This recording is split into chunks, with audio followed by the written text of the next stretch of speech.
Let's be more specific about what you mean by reversing course and engaging some of the other Afghans in that country who we might be able to engage. Are you talking about really supporting an insurgency, a kind of a reconstitution of the Northern Alliance in the north of Afghanistan to continue this war against the Taliban and hopefully prevail at some point? And what does that support look like? American support. Well, I think that's going to be a decision for the president to make at some stage. I think the sooner he considers it, the better. Because you know what? I mean, the sad thing about this, Dan and Mike, is we're going to be back, right? I mean, think about December of 2011. Then Vice President Biden called up President Obama on the phone, and he said, "Thank you for allowing me to end this goddamn war." Well, hey, guess what? Al Qaeda in Iraq didn't look around and say, "Hey, the Americans are gone. I guess we'll just stop." And so what you had is Al Qaeda in Iraq morph into ISIS, the most destructive terrorist organization in history, which took control of territory the size of Britain, that conducted about 200 attacks internationally, including shooting down an airliner, multiple attacks in Europe, including on the Brussels airport. And then we had to go back, right? We had to go back and wage a sustained campaign against ISIS. I mean, that's what we're facing now is the growth of jihadist terrorists in one of the ideological hearts of jihadist terrorism, the so-called Khorasan region, which spans the Pakistan-Afghanistan border, an area in which 20 U.S. designated terrorist organizations already exist. And you know what? We try too darn hard to disconnect the dots between them. We bought into this self-delusion that there's this bold line between the Taliban and al-Qaeda. Maybe they'll help us with al-Qaeda. Hey, come on. Siraj Haqqani is the military commander of the Taliban.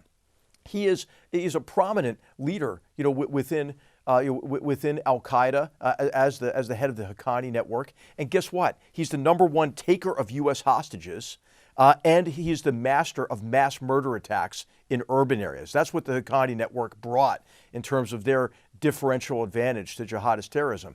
And he's in charge now of Kabul, and he's in charge of security overall in the Islamic Emirate of Afghanistan. So we are in for a period of increasing danger. What we saw today is just the beginning. It's just the beginning. What would you be telling President Biden? Should we be arming the resistance in the north of Afghanistan? Well, I think you have to have established some short-term goals and some long-term goals, right? And the short-term goal should be to get all American citizens and those Afghans who are at the highest risk, who have helped us, the hell out of there, right? Now, if that's your set of objectives, you're going to have to make some tough decisions. You're going to have to extend the timeline. You probably will have to extend the security perimeter there. But then also, I think it is not too soon. In fact, it's probably overdue to have a longer conversation of, hey, is it really acceptable to have a jihadist terrorist state in Afghanistan next to the terrorist ecosystem that exists in Pakistan, a nuclear-armed country?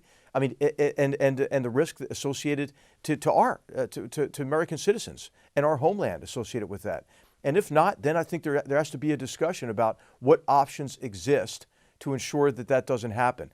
And I think, again, stop empowering the Taliban. Why is the U.S. envoy who negotiated the capitulation agreement, who made concession after concession, and was instrumental in delivering these psychological blows to the Afghans, why is he still our envoy? And is sitting across the table from these Taliban actors who are already, allowing, I believe, facilitating the attack that we just saw. I think it's unconscionable. How about step 1, recall him? How about step 2, extend the timeline? How about step 3, deploy the forces you need necessary to guarantee safety, although it's extremely difficult with that Kabul airport. But making it clear to the Taliban, hey, you think you're in charge now? That could be reversed. That could be reversed quite easily. We have the capability to do it. And again, the question is, do we have the will to do it? And again, of course, associated with that, what is the mission?